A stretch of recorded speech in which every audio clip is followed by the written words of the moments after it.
Hey everybody, this is Mary from Camaj Fiber Arts, and we are going live on YouTube tonight.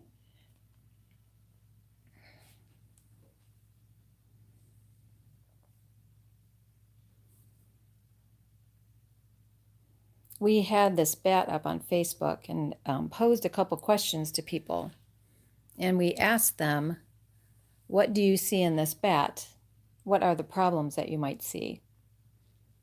And a couple problems would be, I see some dark fibers here because the carder was not cleaned thoroughly and properly before a white bat was carded. And then we also see some little nepps. Now, this fiber was a very sound Corriedale, beautiful fiber that had no breakage whatsoever, but it still got some nepps. And it was not because of the carding cloth or the carder. And I'm going to show you what I mean by that and how some bats get nepps. And you're like, I did everything right. I can't figure it out. All right, so the first thing, again, clean your carder. I do have a video on YouTube on how to clean a drum carder, and this little tool, which is a hairbrush cleaner, is going to be your best friend. So make sure and look at that video and clean your carders thoroughly before you card, especially a different color bat. Okay, first of all, let's talk about how to find a sound wool and why that would make a difference to your bats.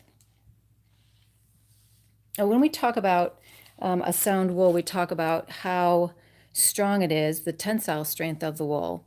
I taught a class once and I had a lady show me a bat that she had made, and it was full of nepps, and she says, I can't figure out why I have all these nepps. I did everything right. I carded it correctly. So she had brought me some raw fiber in, and I popped off the tops on every single one. So that's what was causing her nepps. So if you have a fiber, so one of the ways that can cause nepps in your bats is an unsound fiber. So when you get it, or say you're at a fiber show or something, and just kind of turn your back to the person that's showing the fiber, and just take a bit of it and pull. Now, this is an extremely unsound fiber. This is just going to break right in half, and this just breaks all along the length of this lock. So, and the person I bought it from probably, well, maybe never tested it, and a lot of people that sell wool may not even think about testing their fiber because they're really in the market to sell it.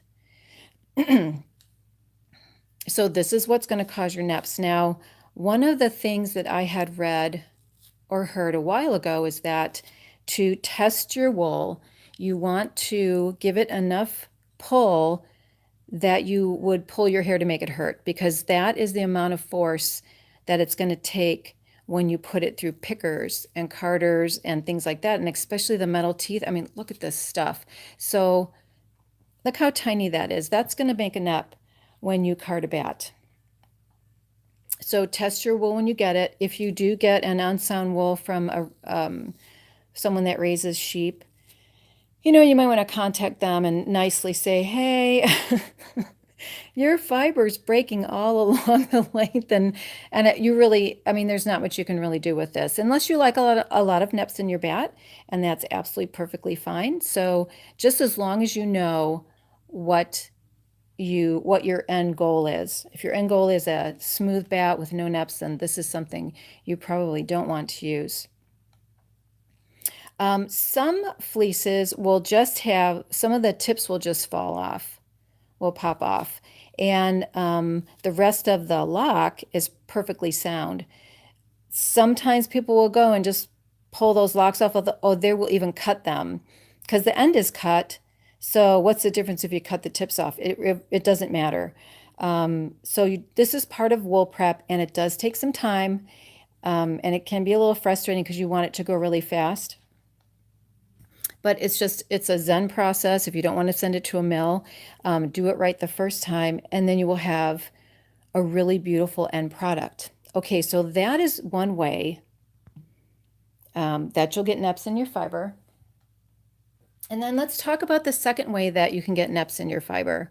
This is a beautiful Corriedale of extremely sound fiber, covered, beautiful, gorgeous locks. Now, these are the tips, and this is the cut end. Now, if, like, I store bats, and sometimes I'll roll them up, so the end of the bat, so if I roll up a bat, and this is the end of it, and I put it against the other part of the bat, these two will start, the fibers actually will intertwine with each other and sort of marry into each other. And sometimes you can't find the end of that bat because those fibers have intertwined so much together. That's what happens with wool that's been cut. So this is the sheep end. Now, when the shear shears the sheep, it's kind of like cutting grass. They'll go over, they'll do a pass, and then they'll kind of go over a little bit of the cut section. So they can't help sometimes but get second cuts. They try their best, but sometimes it happens. And you can see a little nep right here, a little second cut. That's going to form a nep for sure. And then also what happens is the little cuts will bury themselves into the ends of the cut fiber, and there's another one there. So if I carded this, and even if I picked this in the picker, this won't go away. This is just going to make neps in your bat. So again, if it's something that you can fix at the beginning, why have issues at the end and complain that you have neps in your bat? Now, one of the things you can do to prep this, I usually use a dog brush, and I have this Doffer brush because my dog brush is somewhere else. What I would do is take a lock, and you kind of want to twist it and then put it and hold it tight, and then you would kind of flick the ends and brush them a little bit.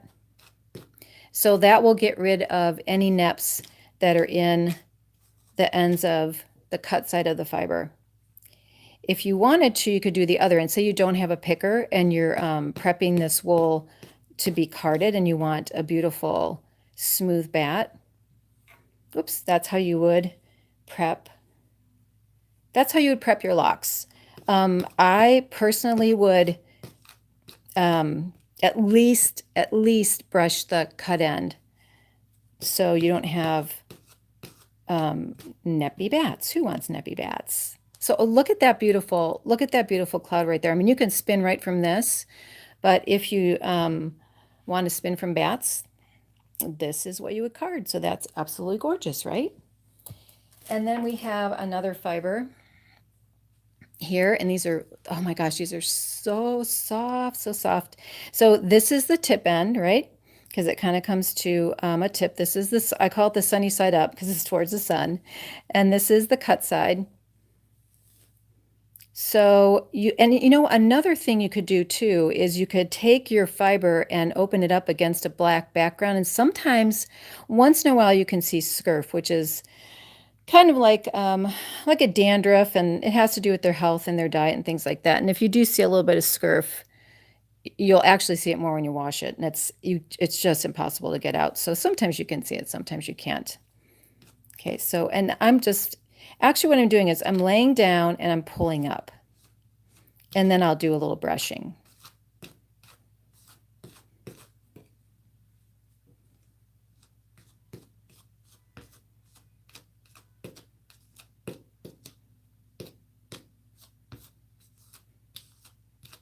And there we go, and that's already. So you will have some waste in here, and take your little brush cleaner and you can clean this out. I mean, this thing is look at that mess. This is the best thing you will ever buy for $11. It's an Olivia Garden, if you can see that, Olivia Garden hairbrush cleaner. This is the best. All right, so that's 2 ways to avoid neps in your fiber. Sorry about that. Of course, the second way or the third way would be to card a little slower for finer fibers. because sometimes the finer fibers, the fiber will loop back on itself and cause a little nep. Now, if you really wanted to, you could take that nep and actually pull it apart and see, is it truly a small piece of fiber or is it actually a fiber wound on itself? So you can kind of look at those neps and see exactly what they are, because then you'll see what you're working with. All right.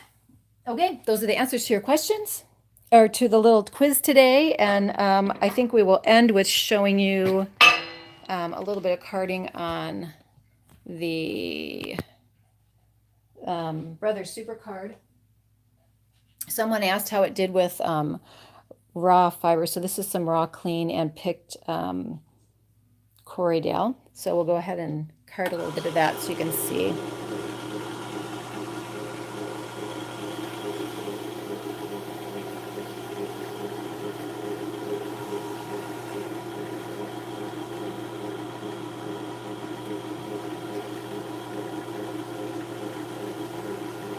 All right, we'll just let this run for a little while, but hey, thank you for watching. I appreciate your time.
Is there a way I deal with scurf? You know, I've had scurf and I couldn't do anything to get rid of it. Nothing. And yes, it just went in the garbage. There's nothing I could do with it. A lot of times, if you have scurf, and so a lot of times you won't see it until you wash it. And if you write to the person that you bought the fleece from, they'll be like, "What? I did not know that," because they probably didn't know it because they couldn't see it. And many times they will take a return. So that's what I do, and it happens. You know, it's just the nature of animals. You just never know what you're going to get. Sometimes if I don't spend too much money, I'll just toss it. But I mean, you can.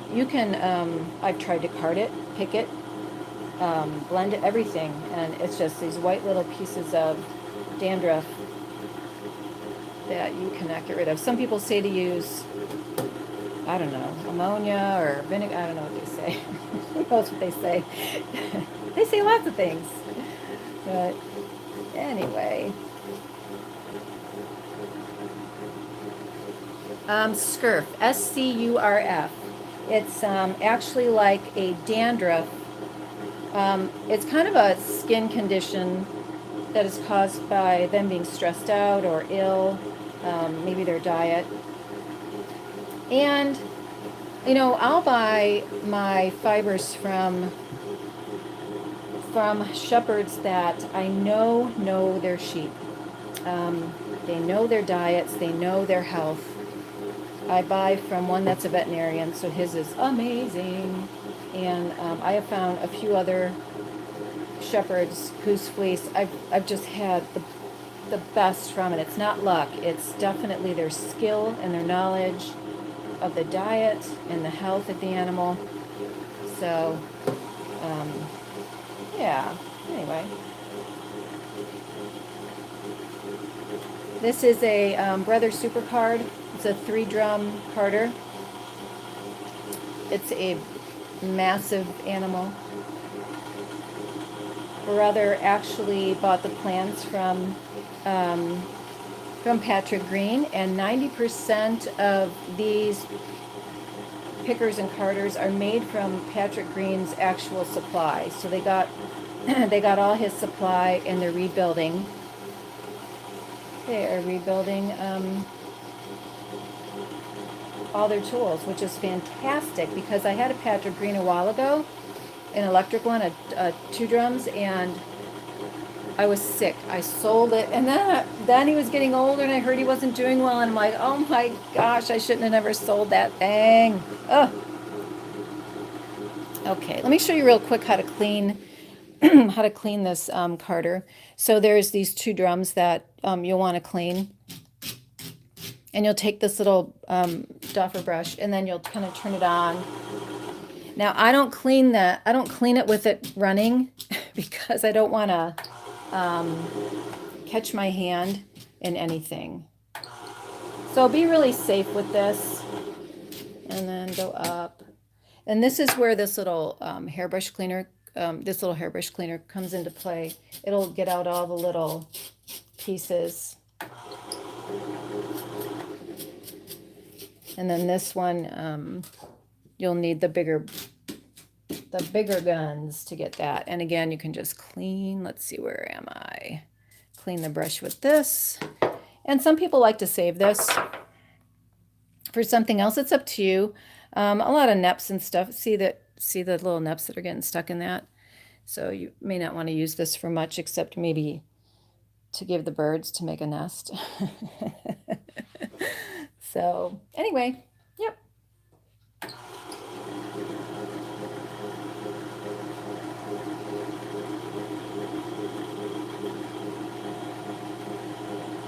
And a bat is a woolen prep, right? Puts a little air in the fibers. Even though you think that the fibers are being put in straight, they're still disorganized, and it makes a fluffy, airy fiber. I'm going to burnish the top with my burnishing tool. Pack it down a little bit.